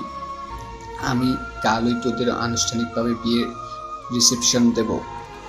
সারা শহর জানবে যে আমার মেয়ে একজন সত্যিকারের রাজপুত্রের হাত ধরছে। তোদের ভালোবাসা যেন অমর হয়ে থাকে, এটাই আমার শেষ ইচ্ছা। ধন্যবাদ আঙ্কেল। আজ আমার মা অনেক খুশি হবেন। আমি ওনাকে এই বাড়িতে নিয়ে আসব। তিনি তার হারানো সম্মান আর ঘর ফিরে পাবেন। অনন্যা, তুমি কি তৈরি তো আমার মায়ের সেবা করতে? তিনি কিন্তু অনেক কড়া মানুষ। আমার মতো অত সহজে তোমাকে মাফ করবেন না। তবে আমি জানি তোমার এই মায়াভরা মুখ দেখলে তিনি সব ভুলে তোমাকে জড়িয়ে ধরবেন। চলো অনন্যা, আজ থেকে আমাদের নতুন এক গল্প শুরু হোক, যে গল্পে কোনো ভয় নেই, কোনো প্রতিশোধ নেই, আছে শুধু এক সমুদ্র পরিমাণ নীল ভালোবাসা। আমি তৈরি নীরব। তোমার মা মানে তো আমারও মা। আমি ওনাকে বুঝিয়ে দেব যে ওনার ছেলের পছন্দ একদম সেরা। আমি ওনার সব রাগ জল করে দেব। আর শোনো নীরব, তুমি কিন্তু সেই পুরনো বাইকটা বিক্রি করবে না। আমি প্রতিদিন ওই বাইকে করেই তোমার সাথে অফিসে যাব। সারা জীবন, সারা শহর দেখুক অনন্যা রহমান আজ একজন বাইক চালকের প্রেমে পাগল। আমাদের এই ভালোবাসা যেন সবার কাছে একটা উদাহরণ হয়ে থাকে। আমি তোমাকে অনেক ভালোবাসি নীরব। এই কথাটা প্রতিদিন তোমাকে 1000 বার বলবো। ড্রয়িং রুমের বিষাদময় পরিবেশ এখন হাসিতে ভরে উঠেছে। রহমান সাহেব 2 হাত তুলে পরম করুণাময়ের কাছে কৃতজ্ঞতা জানালেন। অনন্যা আর নীরব একে অপরের হাত শক্ত করে ধরল, যেন এই বাঁধন আর কোনোদিন আলগা হবে না। তাদের জীবনের কালো মেঘ কেটে গিয়ে এখন ফুরফুরে বাতাস বইছে। ভালোবাসা আর সততার কাছে শেষ পর্যন্ত প্রতিহিংসার পরাজয় হলো। অনন্যা আর নীরবের এক নতুন স্বপ্নের যাত্রা শুরু হলো। নীরব, তুমি কি সারা জীবন এভাবেই আমার উপর হুকুম চালিয়ে যাবে? আমি কি তোমার কেনা গোলাম? এখন আবার এই 7 সকালে আমাকে নিয়ে চলে যাচ্ছ? তুমি জানো আমার আজ অফিসে একটা ইম্পর্টেন্ট মিটিং আছে, অথচ তুমি আমাকে জোর করে একটা জরাজীর্ণ রিকশায় তুলে বসে আছো। আমার BMW গাড়িটা গ্যারেজে পড়ে আছে, আর আমি শহরে ধুলোবালি মেখে রিকশায় ঘুরছি। এটা ভাবলে আমার নিজেরই লজ্জা লাগছে। অনেক তো দামি গাড়িতে চড়ে এসির হাওয়া খেলে অনন্যা, আজ একটু খোলা আকাশের নিচে সাধারণ মানুষের মতো শ্বাস নিয়ে দেখো। তোমার ওই অফিসের মিটিংয়ের চেয়েও জরুরি একটা কাজ আছে আজ, আর লজ্জা পাওয়ার কিছু নেই। আমার পাশে বসে আছো, এটাই তোমার সবচেয়ে বড় স্ট্যাটাস হওয়া উচিত। চুপচাপ বসে থাকো আর চারপাশের প্রকৃতি দেখো। এই যে রিকশার হুড ফেলে দিয়ে আমরা যাচ্ছি, এই অনুভূতি কি তোমার ওই কাজ ঘেরা গাড়িতে পেতে? নীরব অনন্যার কথায় কান না দিয়ে রিকশা চালককে জোরে চালাতে বলল। অনন্যার আগে মুখ ফুলিয়ে বসে রইল ঠিকই, কিন্তু কিছুক্ষণ পর ফুরফুরে বাতাস যখন তার মুখে লাগলো, তার মেজাজটা একটু নরম হলো। সে আর চোখে নীরবের দিকে তাকালো।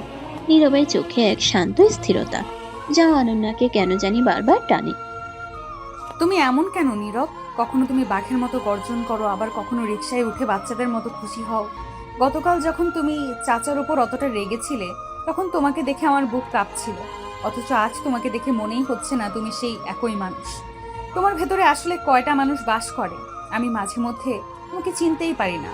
মানুষের ভেতরে একটাই মানুষ থাকে অনন্যা, শুধু পরিস্থিতি থাকে আলাদা আলাদা রূপ দেয়। শুধু পরিস্থিতি তাকে আলাদা আলাদা রূপ দেয়। তুমি বড় লোকের আদরে মেয়ে বলে জীবনটাকে শুধু ওপর উপর দেখছো। আমি তোমাকে মাটির কাছাকাছি নিয়ে আসতে চাই। এই যে দেখো রাস্তার ধারের এই ছোট দোকানটা, এখান থেকে আমরা এখন চা খাবো, নেমে এসো। নীরব রিকশা থামিয়ে অনন্যার হাত ধরে নামালো। রাস্তার ধারের একটা টং দোকানে বসে তারা মাটির ভারে চা দিতে বলল। অনন্যা প্রথমে নাক ছিটকালেও নীরবের জোড়াজুড়িতে এক চুমুক চা দিয়েই থমকে গেল। সে ভাবতেও পারেনি এই রাস্তার ধারের চা এত সুস্বাদু হতে পারে। ওয়াও, এই চা তো সত্যিই অসাধারণ। আমি তো সবসময় দামি ক্যাফেতে কফি খেতাম, কিন্তু এই মাটির ভারের চায়ের স্বাদ তো একদম অন্যরকম। নীরব, তুমি এইসব জায়গার খবর কি করে জানো? আর তুমি আমাকে এখানে কেন নিয়ে এলে? কারণ আমি জানি তুমি ভেতরে ভেতরে খুব সাধারণ একটা মেয়ে, যাকে তোমার বাবার টাকা আর আভিজাত্য বদলে দিয়েছে। এই যে তুমি এখন হাসছো, এই হাসিটা আমি দামি রেস্টুরেন্টে তোমার মুখে কোনোদিন দেখিনি।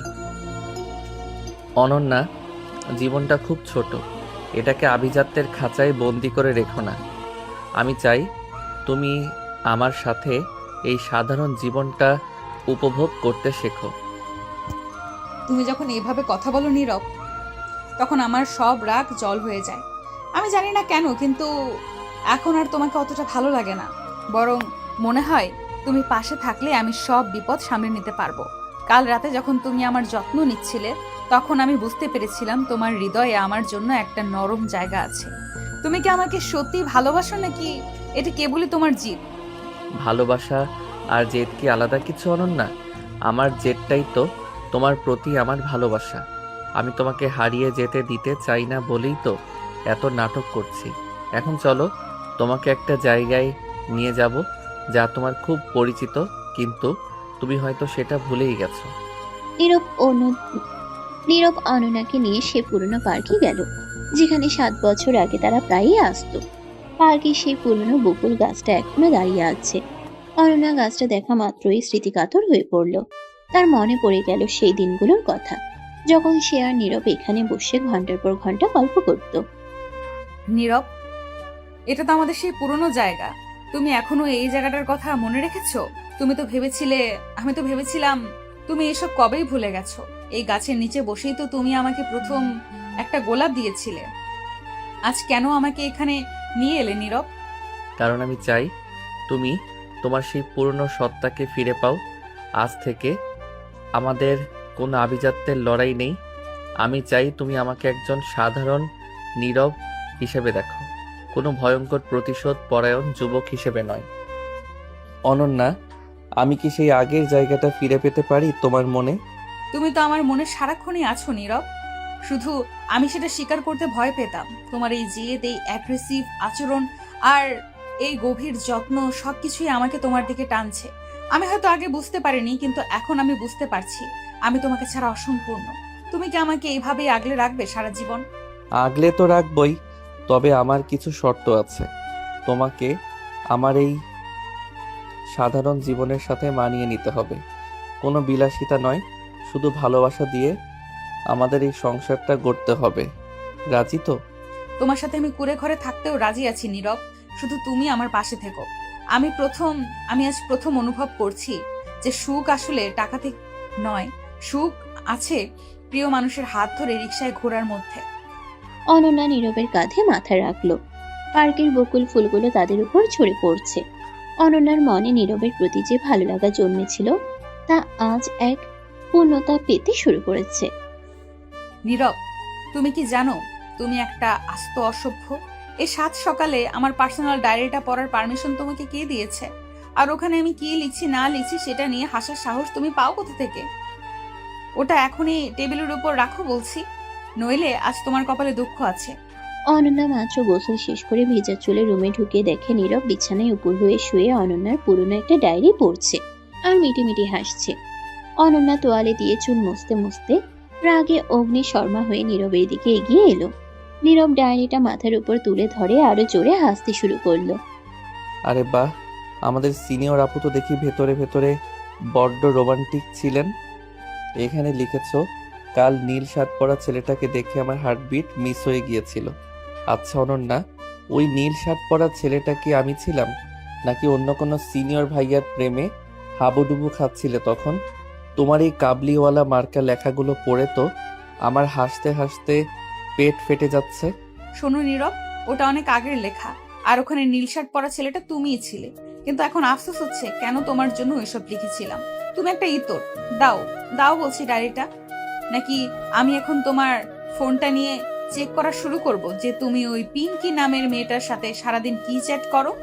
ওরে বাবা, আমাদের অনন্যা ম্যাডাম তো দেখি হিংসায় জ্বলে পড়ে ছারখার হয়ে যাচ্ছেন। পিঙ্কি তো আমার কাজিন হয়, সেটা কি তুমি জানো না? নাকি হবু বরের ওপর একটু বেশি নজরদারি করছো? শোনো অনন্যা, ডায়েরিটা ফেরত পেতে হলে তোমাকে একটা ছোট কাজ করতে হবে। আজ বিকেলে আমার জন্য নিজ হাতে নুডলস রান্না করে খাওয়াতে হবে। রাজি? আমি কি রান্না করব? তুমি কি পাগল হয়ে গেছো? আমি অনন্যা রহমান, আমি জীবনে কোনোদিন রান্নাঘরে যাইনি। আর তুমি চাও আমি তোমার জন্য নুডলস বানাই? সরি মিস্টার, ওসব আমার দ্বারা হবে না, তুমি বরং ওই পিঙ্কিকেই বলো এসে রেঁধে দিতে। আমি আমার ডায়েরি ছাড়াই থাকতে পারবো, কিন্তু তোমার ওই আবদার পূরণ করতে পারবো না। আচ্ছা, তাহলে ডায়েরিটা আমি তোমার বাবার হাতে দিয়ে আসি, উনিও দেখুক। ওনার গুণবতী মেয়ে 7 বছর আগে কার জন্য কবিতা লিখতো। ওনার বিজনেস পার্টনাররা শুনলে তো বেশ মজা পাবে, তাই না? নীরব দরজার দিকে হাঁটা দিতেই অনন্যা দৌড়ে গিয়ে নীরবের শার্টের গলায় চেপে ধরল। অনন্যার চোখ মুখ এখন রাগে আর লজ্জায় লাল হয়ে যাচ্ছে। নীরব মুচকি হেসে অনন্যাকে এক ঝটকায় নিজের দিকে টেনে নিল। অনন্যা থতমত খেয়ে নীরবের বুকের উপর গিয়ে পড়ল। তুমি তুমি সবসময় আমাকে এভাবে ব্ল্যাকমেইল করো কেন? তুমি জানো আমি তোমাকে ছাড়া এখন আর কাউকে ভাবতে পারি না, তবুও কেন আমাকে এভাবে জ্বালিয়ে মারো? আমি কি এতটাই খারাপ? আর ওই নুডলস রান্না করার কথা বলছো তো, ঠিক আছে বানাবো, কিন্তু বিষ মিশিয়ে দেব, যাতে খেয়ে তুমি একেবারে পটল তোলো। বিষ দিলে তো ভালোই হতো, অন্তত তোমার হাতের ছোঁয়া তো পেতাম। কিন্তু আমি জানি তুমি অতটা নিষ্ঠুর নও।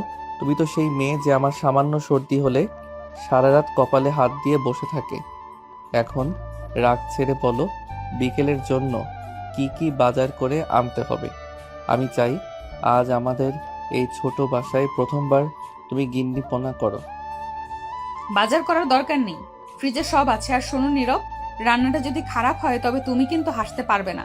তোমাকে বলতে হবে এটা পৃথিবীর সেরা রান্না। যদি না বলো তবে আমি আজ রাতেই বাপের বাড়ি চলে যাব। আর হ্যাঁ, রান্নার সময় তুমি কিন্তু আমাকে হেল্প করবে, একা একা আমি কিছুই পারবো না। হেল্প নয়, আমি বরং তোমার পাশে দাঁড়িয়ে তোমার ওই ঘেমে যাওয়া মুখটা দেখব। জানো অনন্যা, তোমাকে যখন রান্নাঘরের গরমে মুখটা লাল করে দাঁড়িয়ে থাকতে দেখব, তখন তোমাকে আরো বেশি কিউট লাগবে। আমার এই অ্যাগ্রেসিভ ভালোবাসার মাঝে এই টক ঝাল মিষ্টি মুহূর্তগুলোই তো আসল সম্পদ। তুমি একটা ফাজিল, সবসময় ন্যাকামি করো। আচ্ছা নীরব, তুমি তো বলেছিলে আমি বড়লোকের মেয়ে বলে অনেক দেমাগী। এখন কি তোমার মনে হয় না আমি বদলে গেছি? আমি তো এখন তোমার সাথে রিকশায় ঘুরি, রাস্তায় চা খাই, এমনকি রান্না করার চিন্তাও করছি। আমার এই বদলটা কি তোমার ভালো লাগে? শুধু ভালো লাগে না অনন্যা, আমি তোমাকে নতুন করে ভালোবেসে ফেলেছি। তোমার এই সহজ রূপটাই তো আমি দেখতে চেয়েছিলাম। টাকা তো সবারই থাকে, কিন্তু মনের মিল সবার হয় না। আমি চাই আমাদের এই দুষ্টু মিষ্টি ভালোবাসা এভাবেই চলুক। কোনো আভিজাত্য বা বাবার ইজ্জতের ভয় যেন আমাদের মাঝে আর না আসে। অনন্যা নীরবের বুকে মাথা রাখলো। নীরবের হৃদয় স্পন্দন সে স্পষ্ট শুনতে পাচ্ছে। বাইরে হালকা বৃষ্টি শুরু হয়েছে। অনন্যা বুঝতে পারছে নিজে জীবনের আসল সুখ আসলে দামি শাড়ি বা বিশাল অট্টালিকায় নেই। সুখ আছে এই ছোট ছোট খুনছুটি আর ভালোবাসার মাঝে। সে মনে মনে ঠিক করলো আজ সে সত্যি নীরবের জন্য সেরা রান্নাটা করবে। নীরব, চলো কিচেনে যাই, আমি এখনই শুরু করতে চাই। তুমি বরং ডায়েরিটা ওখানেই রেখে দাও। আর হ্যাঁ, আজ রান্না শেষে আমাকে একটা গিফট দিতে হবে, মনে থাকবে তো? গিফট? কি গিফট চাই তোমার? হীরা জহরত নাকি দামি কোনো শাড়ি? ওসব কিছুই না, তুমি শুধু আজ বিকেলে আমাকে আবার সেই বকুল তলায় নিয়ে যাবে আর নিজ হাতে একগুচ্ছ বকুল ফুল আমার চুলে গুজে দেবে। পারবে তো? এ তো আমার পরম পাওয়া। চলো আমার রান্নাবতী রানী, আজ তোমার হাতের জাদু দেখার অপেক্ষায় থাকলাম। নীরব আর অনন্যা হাসতে হাসতে কিচেনের দিকে গেল। তাদের এই মিষ্টি ভালোবাসার গল্পটা আজ এক নতুন পূর্ণতা পেল। চারপাশে সব জটিলতা যেন আজ এই এক চিলতে সুখের কাছে হেরে গেছে। নীরব, তুমি কি মানুষ নাকি একটা আস্ত শয়তান? আমি এখানে কষ্ট করে নুডলস রান্না করছি আর তুমি পেছন থেকে এসে আমার চুলের বেনিটা খুলে দিলে। এই দেখো, সব চুল এখন মশলার বাটিতে পড়ে যাচ্ছে। তোমাকে বলেছিলাম না রান্নাঘরে আমাকে হেল্প করতে। হেল্প করো তো দূরের কথা, তুমি তো আমার কাজ আরো বাড়িয়ে দিচ্ছ। যাও এখান থেকে, আজ তোমাকে আমি কিচ্ছু খেতে দেব না।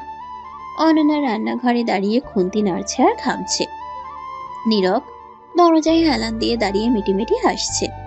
অনন্যার কপালে জমে থাকা ঘাম আর আগুনের তাপে লাল হয়ে যাওয়া মুখটা দেখে নীরবের খুব মায়া লাগছে, আবার দুষ্টুমি করতেও ইচ্ছে করছে। নীরব ধীর পায়ে এগিয়ে গিয়ে পিছন থেকে অনন্যার কোমর জড়িয়ে ধরলো। রাগী বউদের রান্না নাকি খুব স্বাদ হয়, আজ তার প্রমাণ পাবো। আর চুল খুলে দিয়েছি কারণ তোমাকে এই এলোকেশী রূপেই বেশি সুন্দর লাগে। রান্নার মশলার চেয়ে তোমার গায়ের ঘ্রাণ আমাকে বেশি টানে অনন্যা। তুমি কি জানো এই মুহূর্তে তোমাকে ঠিক কতটা মোহনীয় লাগছে? মনে হচ্ছে কোনো এক রূপকথার রানী ভুল করে আমার এই ছোট্ট কিচেনে ঢুকে পড়েছে। রাখো তোমার ওসব কবি কবি কথা। তেল ছিটে আমার হাতে লেগেছে, সেটা কি তোমার চোখে পড়ছে না? তুমি শুধু পারো আমাকে জ্বালাতে। শোনো নীরব, আমি কিন্তু এখনো তোমার উপর রেগে আছি। কাল রাতে তুমি আমার পারমিশন ছাড়া কেন আমার ফোন থেকে তোমার ওই পিঙ্কি কাজিনকে ব্লক করে দিলে? ওটা তো আমার পার্সোনাল ম্যাটার ছিল। তুমি কি ভাবো আমি এখনো সেই আগের অবুঝ মেয়েটাই আছি? পিঙ্কিকে ব্লক করেছি কারণ ও তোমাকে আজে বাজে কথা বলছিল। আমি থাকতে আমার বউকে কেউ ছোট করে কথা বলবে, সেটা আমি সহ্য করব না। আর পার্সোনাল ম্যাটার বলে আমাদের মাঝে কিছু নেই অনন্যা। তুমি যা, আমিও তা। এখন এই ঝগড়া থামিয়ে নুডলসটা প্লেটে বারো তো। পেটে একদম ইঁদুর দৌড়াচ্ছে। যদি স্বাদ না হয় তবে কিন্তু আজ রাতে তোমার শাস্তি হবে। কিসের শাস্তি শুনি? তুমি কি আবার আমাকে বৃষ্টির মধ্যে দাঁড় করিয়ে রাখবে? ওসব পুরনো টেকনিক আর চলবে না মিস্টার। এখন আমি জানি তোমাকে কিভাবে কাবু করতে হয়। রান্না শেষ, এখন টেবিলে গিয়ে বসো। আর হ্যাঁ, খেয়ে যদি একটাও খুদ ধরো তবে আজ থেকে 1 সপ্তাহ তোমার সাথে আড়ি। একদম কথা বলবো না তোমার সাথে। নীরব আর অনন্যা ডাইনিং টেবিলে বসে খাওয়া শুরু করলো। অনন্যা খুব উৎসুক হয়ে নীরবের মুখের দিকে তাকিয়ে আছে। নীরব 1 চামচ মুখে দিয়ে চোখ বন্ধ করে গম্ভীর হয়ে রইল। অনন্যার বুক ধকধক করছে। সে ভাবছে হয়তো রান্নাটা খুব খারাপ হয়েছে। কি হলো নীরব? কিছু তো বলো। নুন বেশি হয়েছে নাকি ঝাল? কথা বলছো না কেন? একদম মুখ কালো হয়ে আছে যে। অনন্যা, তুমি তো দেখি জাদুকর। আমি ভেবেছিলাম তুমি সব পুড়িয়ে ছারখার করে দেবে, কিন্তু এটা তো রেস্টুরেন্টের শেফদের চেয়েও ভালো হয়েছে। তুমি কি সত্যি প্রথমবার রান্না করলে, নাকি তলে তলে আগে থেকেই প্র্যাকটিস করতে? উফ, আমার তো বিশ্বাসই হচ্ছে না আমি এত স্বাদের রান্না খাচ্ছি। সত্যি বলছো তো, নাকি আমাকে পাম দিচ্ছ? ইস, আমি তো ভয়েই মরে যাচ্ছিলাম। দেখো নীরব, আমি তোমার জন্য কত কি করতে পারি। শুধু তুমি আমার সাথে একটু মিষ্টি করে কথা বলবে। আমি যখন ওই অ্যাগ্রেসিভ লুকটা নিয়ে তুমি যখন ওই অ্যাগ্রেসিভ লুকটা নিয়ে আমার দিকে তাকাও, তখন আমার খুব ভয় লাগে। আমি চাই আমার স্বামী সবসময় হাসি খুশি থাকুক। আমার ওই অ্যাগ্রেসিভ রূপটা ছিল তোমাকে পাওয়ার জন্য, আর এখন এই শান্ত রূপটা তোমাকে সারা জীবন আগলে রাখার জন্য। খাওয়া তো শেষ, এখন চলো বেলকনিতে যাই। আজ চাঁদটা খুব সুন্দর উঠেছে। আমাদের জীবনের এই নতুন শুরুর প্রথম রাতটা আমি অন্যভাবে কাটাতে চাই। নীরব অনন্যার হাত ধরে বারান্দায় নিয়ে এলো। বাইরে ফিনফিনে জ্যোৎস্না আর হালকা ঠান্ডা বাতাস। অনন্যা নীরবের কাঁধে মাথা রেখে আকাশের দিকে তাকিয়ে রইল। তাদের মাঝখানে সব দ্বিধা আর দ্বন্দ্ব আজ যেন এই চাঁদের আলোয় ধুয়ে মুছে সাফ হয়ে গেছে। নীরব, 7 বছর আগে আমরা যখন এই স্বপ্নটা দেখতাম, তখন কি ভেবেছিলাম আমাদের মাঝে এত ঝড় আসবে? আমি কতবার ভেবেছি তোমাকে ঘৃণা করব, কিন্তু প্রতিবারই তোমার ভালোবাসার কাছে হেরে গেছি। তুমি আমাকে শুধু ভালোবাসোনি, তুমি আমাকে নতুন করে বাঁচতে শিখিয়েছো। আজ আমি সত্যিই খুব সুখী। ঝড় না আসলে তো আমরা এই শান্তির গুরুত্ব বুঝতাম না। অনন্যা, তুমি আমার জীবনের সেই ধ্রুবতারা, যাকে ছাড়া আমি পথ হারিয়ে ফেলতাম। আজ এই জ্যোৎস্না সাক্ষী, আমি তোমাকে কোনো দিন একা হতে দেব না। তোমার ওই বড়লোক বাবার রাজত্ব নয়, আমি আমার এই ছোট্ট ঘরে তোমাকে রানীর মতো করে রাখবো। নীরব, তুমি কি জানো তোমার ওই জেদটা আমাকে তোমার প্রতি সবচেয়ে বেশি আকর্ষণ করেছিল? তোমার ওই শাসন, ওই ভালোবাসা, সবকিছুই আমার খুব আপন মনে হয়। আজ রাতে আমার আর কোনো চাওয়া নেই, শুধু চাই তুমি এভাবেই সারা জীবন আমার হাতটা ধরে থেকো। নীরব অনন্যার চিবুক ধরে নিজের দিকে মুখটা তুলল। অনন্যার চোখে তখন ভালোবাসার জল টলমল করছে। নীরব আলতো করে অনন্যার কপালে একটা চুমু খেলো। সেই স্পর্শে অনন্যার শরীরের ভেতর দিয়ে একটা বিদ্যুৎ খেলে গেল। সে বুঝতে পারলো দীর্ঘ প্রতীক্ষার পর আজ তারা সত্যি এক হয়েছে। অনেক কথা হলো অনন্যা, এবার একটু নীরবতা আসুক। আমাদের এই মিলন যেন কোনোদিন শেষ না হয়। আমি তোমাকে ভালোবাসি, আমার জীবনের শেষ নিঃশ্বাস পর্যন্ত ভালোবাসবো। আমিও তোমাকে অনেক ভালোবাসি নীরব। তুমি আমার জীবন, তুমি আমার সব। চলো আজ আমাদের এই সুন্দর রাতটাকে চিরস্মরণীয় করে রাখি। নীরব অনন্যাকে পাজা কোলা করে তুলে নিল এবং ঘরের ভেতরে নিয়ে এলো। জানালার পর্দাগুলো বাতাসের দোলায় নাচছে। অনন্যা নীরবের গলা জড়িয়ে ধরে তার চোখের দিকে তাকিয়ে আছে, যেখানে আজ শুধু প্রেম আর গভীর মমতা। সব ঝগড়া, সব মান অভিমান আর সব বাধা পেরিয়ে আজ তারা এক মধুর মিলনে লীন হলো। রাত বাড়ে, কিন্তু তাদের ভালোবাসার গল্পটা যেন কেবল শুরু হলো। এই পৃথিবীর সব কোলাহল থেকে দূরে তারা একে অপরের মাঝে খুঁজে পেল এক পরম স্বর্গ।